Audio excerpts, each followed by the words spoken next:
அனைவருக்கும் நமஸ்காரங்கள். உலகெங்கிலும் வாழும் எனதருமை கடக ராசி நேர்களே, கடக லக்ன நேர்களே, இது என்ன நியாயம் அப்படிங்கிறது தான் வீடியோட தலைப்பு. ஏன் இப்படி ஒரு வீடியோ தலைப்பு போடுறேன்னு ஃபஸ்ட்டு தெரிஞ்சுக்கோங்க. எந்த வலைதளங்கள் எடுத்தாலும் சரி, யார்கிட்ட பேசினாலும் சரி, இல்லை நம்மளுக்கு தெரிஞ்சவங்க ஏதாவது ஒரு பேப்பரில் ஆடு பார்த்தாலும் சரி, கடகராசிக்கு ரொம்ப மோசமான டைம், கடகராசிக்கு ரொம்ப பிரச்சனையான டைம் அப்படின்னு சொல்லி ஒரு பயமுறுத்துறாங்க. கடகராசியை எப்போதுமே பயமுறுத்தல் ஒரு பிரச்சனையிலே வச்சுட்டு இருந்தா அவங்க எப்படிங்க மீண்டு வருவாங்க?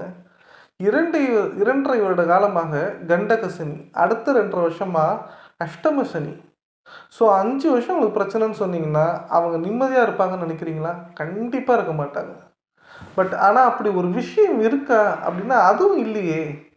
நம்ம சொல்கிற விஷயம் இருக்கணுங்கள, நம்ம சொல்கிற விஷயம் இல்லைன்னா. கடகராசினியர்களே, ஆயில்ய நட்சத்திரம், புனர்பூச நட்சத்திரம் 4ஆம் பாதம், பூச நட்சத்திரம் உள்ளடக்கியது. அதிபதி சந்திர பகவான். காலபுருஷ தத்துவத்தின்படி 4ஆம் ராசி. கடகராசினியர்களே, உங்களுக்கு சனி பகவான் இந்த டிசம்பர் 20ஆம் தேதி பயிற்சி ஆகிறார். கண்டக சனியிலிருந்து அஷ்டம சனி ஆகிறார். சரி, ரைட். குரு பகவான் எப்படி இருக்கார் அப்படின்னு பார்த்தீங்கன்னா 10ல் வலுவிழந்து கிடக்கார். ஏன்னா வக்ரமாய் வலுவிழந்துட்டார். 10ஆம் இடம் அப்படிங்கிறது பதவி பறி போகும், இல்லைன்னா பதவி இல்லாமல் போகும், வேலை வாய்ப்பே இல்லாமல் போகும், ஒரு இடமாற்றம் ஏற்படும். இன்னும் சில பேருக்கு பார்த்தீங்கன்னா வாழ்க்கையே ஒன்றும் இல்லாமல் இருக்கும். ஏன்னா குரு பலன் இல்லை இந்த காலகட்டத்தில். ஜென்ரலாகவே 10ல் இருந்தால் குரு கிடையாது. அதில் வக்ரகம் இருந்தால் கேட்கவா வேணும்? திருமண வாழ்க்கையில் பிரச்சனை வந்திருக்கும், குழந்தையில பிரச்சனை வந்திருக்கும். எடுத்த எந்த விஷயமா இருந்தாலும் சரி, A to Z எதில் வேணால் ஃபில்லப் பண்ணிக்கங்க. கடகராசிக்காரர்கள் 99% பேர் நிம்மதியாக இல்லை அப்படிங்கிறதான் நிதர்சனமான உண்மை. நான் இதை ஒத்துக்கிறேன். ஆனால் குரு பகவான் டிசம்பர் 31ஆம் தேதி முறை தான் வக்ரகதியில் இருக்கார். அதற்கு பிறகு வக்ரக நிவர்த்தி அடைந்து விடுகிறார். இந்த வக்ரக நிவர்த்தி அடைந்துட்டார்னா என்ன ஆகுனா, அவருடைய பார்வைகள் திருப்பி பலம் பெற ஆரம்பிச்சிடும். பலம் பெற்று குடும்பஸ்தானம் மற்றும் தாயார் ஸ்தானம் மற்றும் ரணரோண ருத்ரஸ்தானத்தை பார்க்க ஆரம்பிச்சிடுவார். பார்த்தாருன்னா என்ன ஆகும்னா, உங்களுடைய பிரச்சனைகள் குறைய ஆரம்பிச்சிடும். உங்கள் பிரச்சனைகள் குறைகிறது இல்லாமல் உங்களுக்கு தேவையற்ற வீட்டில் ஏற்பட்ட விரிசல், சண்டை அப்படின்னு வச்சுக்கோங்களேன். ஒரு வண்டி வாகனம் திடீர்னு ரிப்பேர் ஆகிடுச்சு, சொத்து சுகத்தில் திடீர்னு பிரச்சனை. எங்கள் 50 ரூபா செலவழிக்காத ஆளுங்க திடீர்னு 500 ரூபா செலவழிச்சுட்டு உட்காந்துருப்பீங்க. எதுக்கு என்னன்னே கண்டுபிடிக்க முடியாது. பேக்கெட்டில் இருக்கிற பணம் எதுக்காக செலவழிஞ்சு நீங்கள் பேசினீங்கனாலே சண்டை தான் வந்துடும். அந்தளவுக்கு பணம் சம்மந்தப்பட்ட விஷயங்களில் மாபெரும் சண்டையே வந்துடும். நினச்சி பார்க்க முடியாத நபர்கள்லாம் எதிரியாவாங்க. ஏன் எதுக்குன்னே சொல்ல முடியாது. உங்கள் மேலே பொறாமை குணம் சுற்றி உள்ளவங்களுக்கு அதிகமாக இருக்கும். இந்த நேரத்தில் நீங்கள் அதிகமாக அம்மன் வழிபாடு ராகுகால நேரத்தில் பண்ணணும். நீங்கள் முக்கியமாக என்ன செய்யணும்னா, எப்போல்லாம் டைம் கிடைக்குதோ அப்போ அம்மன் வழிபாடு பண்ணிங்கன்னா உங்கள் வாழ்க்கையில் அதாவது வாழ்க்கை ரொம்ப பிரகாசமாக இருக்கும் அப்படிங்கிறது தைரியமாக சொல்லலாங்க. முக்கியமாக ஒரு விஷயம் சொல்கிறேன். உங்களுடைய வாழ்க்கையில் இருந்த சிறு சங்கடங்கள், ஏன்னா மனவேதனை அதிகமாக இருக்கும், மனக்குமுறல் அதிகமாக இருக்கும். வாழலாமா வேணாமாங்கிற அளவுக்கு நீங்கள் போயிருப்பீங்க. கண்டக சனி உடல் சம்பந்தப்பட்ட பிரச்சனைகள் லாஸ்ட் 6 மாதத்தில் அதிகமாக ஏற்படுத்தியிருப்பார். ஒரு திருமணம் கைகூடாமே போயிருக்குங்க. நிச்சயதார்த்தம் வரைக்கும் ஃபிக்ஸ் பண்ணிட்டு நம்மளை வேணான்னு சொல்லிட்டு போயிருப்பாங்க. நம்ம கழுத்தில் தொங்கலைங்க, அவ்வளோதான். வாழ்கிறது எதுக்குன்னே தெரியாமல் வாழ்ந்துட்டுருக்கோம். அந்த அளவுக்கு கஷ்டப்பட்டுட்டு இருக்கக்கூடிய ராசி கடகராசி. ஒரு தரையில் படுக்கக்கூடிய அமைப்பு, கட்டிலே படுத்தாலும் தரையில் தான் படுக்கிறீங்க. மாடி வீட்டில் இருந்தாலும் ரோட்டில் படுக்கிறதுக்கு சமங்க. கூட பிறந்தவங்க செருப்பால் அடிக்காத குறையாக நம்ம வாழ்ந்துட்டுருக்கோம். வேலை பார்க்குற இடத்துல எதுக்கு அசிங்கப்படுறோங்கிறது தெரியாமல் அசிங்கப்பட்டுருக்கோம். எல்லா திறமையும் இல்லை இருந்து, எல்லா பவரும் இருந்து நம்ம ஏன் இவ்வளோ கஷ்டப்படுறோம்னு நம்மளுக்கே தெரிய மாட்டேங்குது. அந்த கேள்விகளுக்கான விடை ஒரு அலசலாக இன்னொரு வீடியோவில் போட்டிருக்கேன், அதை பாருங்கள். பட் நான் இந்த வீடியோலேருந்து ஒரே விஷயந்தாங்க செய்கிறேன். குரு பகவான் வக்ரக நிவர்த்தி அடைந்தவுடன் கண்டிப்பாக ஒவ்வொரு கடகராசிக்காரர்களுக்கும் வாழ்க்கையில் ஒரு பாசிட்டிவான விஷயம் கண்டிப்பாக நடக்கும். குரு பகவான் உங்களுக்கு ஒரு செட்டில்மெண்ட்டே ஏற்படுத்தி விடுவார். உங்களுக்கு லைஃப்பில் ஒரு செட்டில்மெண்ட் அப்படிங்கிறது ரொம்ப கிளியராகவும் ரொம்ப பெஸ்ட்டாகவும் ஏற்படுத்தி விடுவார். இன்னொரு விஷயம் சொல்கிறேன், என்னங்க, இந்த சனிப்பெயர்ச்சியாக இருக்கட்டும், இந்த குரு பயிற்சியாக இருக்கட்டும், இந்த 2024 கடகராசிக்கு 90% பாசிட்டிவாக இருக்குது. அதுதான் உண்மை. 1 அல்ல 2 அல்ல 90% பாசிட்டிவாக இருக்குது. இந்த நேரத்தில் நீங்கள் நினைக்கிறது எல்லாமே ஒன்றன் பின் ஒன்றாக நடக்கும். வெற்றிங்கிறது ரொம்ப ஈஸியாக ருசிக்கக்கூடிய நேரத்தில் இருக்குது. உங்களோட பேச்சிலும் செயலிலும் சிந்தனையிலும் ஒரு தன்னம்பிக்கை பிறக்குங்க.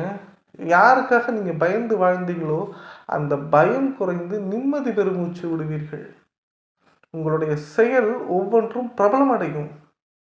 உங்களுடைய பதவி உயர்வு கிடைக்கும், சம்பள உயர்வு, உங்கள் வயசு என்னவோ அதுக்கு தகுந்த மாதிரி ஒரு சம்பள உயர்வுன்னே கிடைக்கும். பிடிச்ச படிப்பு சூஸ் பண்ணுவீங்க, பிடிச்ச இடத்துக்கு வேலை போய் பார்ப்பீங்க, பிடிச்ச நபரோட பேசுவீங்க, நீண்ட நாள் நினச்ச ஒரு பர்சனோட நம்பரை ஈஸியாக வாங்கிடுவீங்க. ரிலேஷன்ஷிப்பில் இருக்கிறவங்க மேரேஜுக்கு போயிடுவீங்க. குழந்தை பிறக்கணும்னு நினச்சிருவீங்க, குழந்தை பிறந்துடும். எதிர்பார்த்த எல்லா விஷயமும் கண்டிப்பாக நடக்குங்க. இன்னொரு விஷயம் ஃப்ராங்காக சொல்கிறேன், அஷ்டம சனியாக இருந்தாலும் சரி, கண்டக சனியாக இருந்தாலும் சரி, மேரேஜ் குழந்தை 2 விஷயத்துக்கு அவர் வம்புக்கே வரமாட்டாருங்க.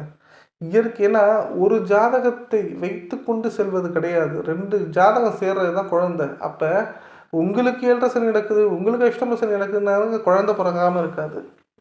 2வது விஷயம் என்னென்னா திருமணம், அதுவும் 2 ஜாதகத்தை கம்பேர் பண்ணி நடக்கிறது. ஒரு ஜாதகம் இன்னொரு ஜாதகத்தை தாங்கணும், ஒரு ஜாதகம் இன்னொரு ஜாதகத்தை பாதுகாக்கணும். ஸோ அப்படின்னு இருக்கும்போது திருமணமும் இந்த காலகட்டத்தால் நடக்காமல் இருக்காது. 2024 கடகராசிக்காரர்கள் திருமணம் செய்வதற்கு ரொம்ப கரெக்டான நேரம்னு சொல்லலாம். ஏன்னா உங்களுக்கு குரு பகவான் 11ஆம் இடம்ங்கிற லாபஸ்தானத்தில் குரு பலன் கொடுக்குறாரு. இந்த குரு பலன் அப்படிங்கிறது ஒன்று வந்துருச்சுன்னா குழந்தை அப்படிங்கிறது கண்டிப்பாக கிடச்சிரும், வேலை வாய்ப்பு அப்படிங்கிறது கண்டிப்பாக கிடச்சிரும், பொருளாதார முன்னேற்றம், வியாபாரம் அப்படிங்கிறது நல்ல டெவலப்மெண்ட் ஆகிடும். திருமணம் அப்படிங்கிறது கண்டிப்பாக நடக்கும். இது எந்த மாதிரி திருமணம் நடக்கும்னா, உங்களுக்கு திருமணமே ஆகாதுன்னு சொன்னவங்களுக்கு மீதி திருமணம் நடக்கும். உங்களுக்கு திருமணமாகி பிரச்சனை நின்று டிவோர்ஸ் ஆகிட்டு வந்திருந்தாலும் திருமணம் நடக்கும். உங்களுடைய தசாபுத்தி, உங்களுடைய சுயஜாதகம் எல்லாத்தையும் மீறி திருமணம் நடக்கிறதுக்கான அமைப்பு தான் இந்த 2024 செகண்ட் ஹாஃபில் கண்டிப்பாக உங்களுக்கு ஏற்படும் அப்படின்னு தைரியமாக சொல்லலாம். முக்கியமாக உங்களுடைய வாழ்க்கையில் நீங்கள் நேசிக்கிற ஒரு விஷயம், உங்களுக்கு கனவான விஷயம் அப்படிங்கிறது ஒன்று இருக்கும். அது கண்டிப்பாக இந்த காலகட்டத்தில் பூர்த்தி அடையும்னே சொல்லலாம். வெளிநாட்டில் இருக்கக்கூடிய கடகராசிக்காரர்களுக்கு யோகமான காலகட்டம். ஒரு இடம் மாறுதலே வராமல் இருக்கும், இருந்தாலும் வந்துடும். வேலையில் பிரச்சனை வராது, கான்ட்ராக்டில் பிரச்சனை வராது, உங்களுடைய படிப்பில் பிரச்சனை வராது, பணம் சம்மந்தப்பட்ட விஷயங்கள் டிரான்சாக்ஷன் பண்ணும்போது பிரச்சனை வராது. ஆனால் உடல் அளவில் சற்று கவனம் தேவை. மருத்துவ செலவுகள் குறையும். அதே நேரத்தில் தனி மனித செயலாக்கம் அப்படிங்கிறது கடகராசிட்டு அதிகமாக இருக்கும். அடுத்து என்ன செய்யலாம், என்ன செஞ்சால் நம்ம லைஃப்பில் பெஸ்ட்டுங்கிற எண்ணங்கள், துணிவுகள் அதிகமாக இருக்கும். பேரிடர் காலங்களில் கூட அதிகமாக போராடும் நபராகவும், அதிகமாக கருணை கொள்ளும் நபராகவும், ஏன் அதிகமாக எதிர்பார்ப்பு இல்லாமல் பழகக்கூடிய நபராகவும் கண்டிப்பாக நீங்கள் தான் இருப்பீங்க. நீங்கள் நினச்சா எந்த உயரத்திற்கும் செல்லலாம், எவ்வளவு பெரிய பிரச்சனையும் ஃபேஸ் பண்ணலாம். அதோடு சேர்த்து நீங்களும் உங்கள் பிரச்சனையை ஃபேஸ் பண்ணுவீங்க. இது தாங்க ரொம்ப உண்மையான விஷயம். மேலும் உங்களுடைய வாழ்க்கையில் சிறந்த சில விஷயங்கள் இப்போது தான் நடக்கப் போகிறது. இந்த 2024 தை மாதத்துலேருந்து கடகராசிக்காரங்க ஒவ்வொருத்தங்களுக்கும் ரொம்ப சூப்பராக இருக்கும். ஏன்னா வலுவிழந்த குரு பகவான் வலுப்பெறும் போது எதிர்பார்க்காத யோகத்தை வேலை வாய்ப்புகளில் அதிகமாக ஏற்படுத்தி கொடுப்பார். வியாபாரங்களில் 2 மடங்கு வெற்றியை உண்டாக்கி கொடுப்பார். மனதளவிலும் சரி, பேச்சு வழக்கிலும் இருந்த சிறு சிறு பிரச்சனைகள் முடிவுக்கு வரும். உங்களுடைய நீண்ட நாள் கோரிக்கைகள் நிறைவேறும். உங்களுடைய நிம்மதி அப்படிங்கிறது அதிகரிக்கும். உங்களுடைய சந்தோஷம் அப்படிங்கிறது அதிகரிக்கும்.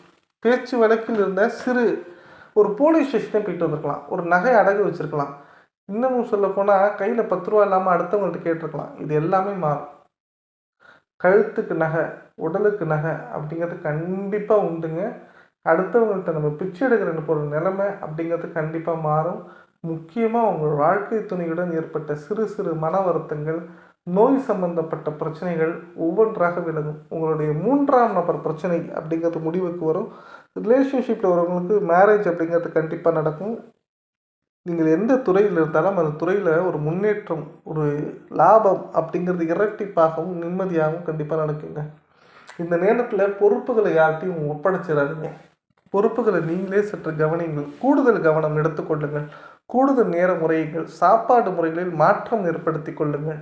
மற்றபடி அஷ்டம சனிங்கிறது பெரிய பிரச்சனை கொடுக்காதுங்க.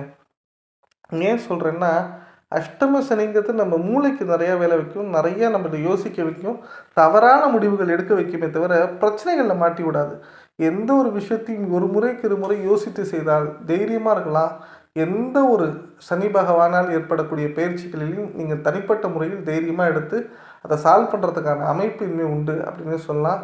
பலர் பேர் பிரச்சனையை சரி செய்த உங்களுக்கு ஒரு பிரச்சனை ரொம்ப இக்கட்டான சூழ்நிலையில் கொண்டு போய் விட்டுருக்கும். அதை பற்றி கவலைப்படாதீங்க. சூரியனை பார்த்த பனி போல் உங்கள் பிரச்சனைகள் விலகிவிடும். கடன் வாங்கி கஷ்டப்படக்கூடிய கடகராசினியர்களுக்கு கடனுக்கான சுமை அதிகரிக்கும். முடிஞ்ச வரைக்கும் ஜனவரி மாதத்துக்குள்ளேயே உங்கள் கடனை அடைக்கிறதுக்கு வழியை பாருங்கள். அதற்கான வாய்ப்புகள் வந்தால் விட்டுறாதீங்க. பிப்ரவரி மாதம் வரைக்கும் கொண்டு போகாதீங்க. புதிய வேலை கிடைக்கும். யாராலும் உங்களுக்கு வேலை வாங்கி தரேன்னு சொல்லிட்டு இருந்துட்டு இருந்தாங்கன்னா நம்பாதீங்க.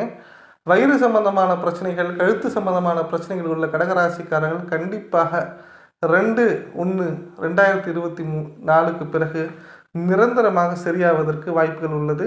குழந்தை சம்பந்தப்பட்ட பிரச்சனைகள், உங்களுக்கும் பசங்களுக்கும் சம்மந்தம், உங்களுக்கும் உங்கள் அப்பாவுக்கும் சண்டை அப்படிங்கிற மாதிரி இருக்கிறவங்களுக்கு ஒரு மன ஆறுதலாக 27/1/2024க்கு பிறகு நடக்குங்க. டோட்டலாக இந்த சனிப்பெயர்ச்சி கடகத்துக்கு ஒரு பாடமாகவும் ஒரு நற்பலன்களும் ஏற்படுத்தக்கூடிய பயிற்சியாக தாங்க இருக்கும். அதே நேரத்தில் குரு பகவான் ரொம்ப பாசிட்டிவாக இருக்கார். ரொம்ப அபரிமிதமான யோகத்தை கொடுக்க போகிறாரு. சொல்லப்போனால் எதிர்பார்க்காத குரு பலனே கொடுக்குறாரு அப்படின்னு சொல்லலாம். இது எல்லாமே உங்களுக்கு பாசிட்டிவ்லாம். கண்டிப்பாக நீங்கள் நினச்சதை விட ரொம்ப பெட்டரான நேரம் தான் இது, தவிர மோசமான நேரம் கிடையாது. அதனால தான் கேட்டிருந்தேன், இவ்வளோ பெட்டரான நேரத்தில் இது எதுக்குங்க நியாயம், பயமுடுத்தாதீங்க அப்படிங்கிறது அந்த வீடியோட கான்செப்ட். கடகராசினியர்களே, என்னோடய சேனலை சப்ஸ்கிரைப் பண்ணுங்கள், லைக் பண்ணுங்கள், கமெண்ட் பண்ணுங்கள், நண்பர்களுக்கு ஷேர் பண்ணுங்கள். நன்றி, வணக்கம்.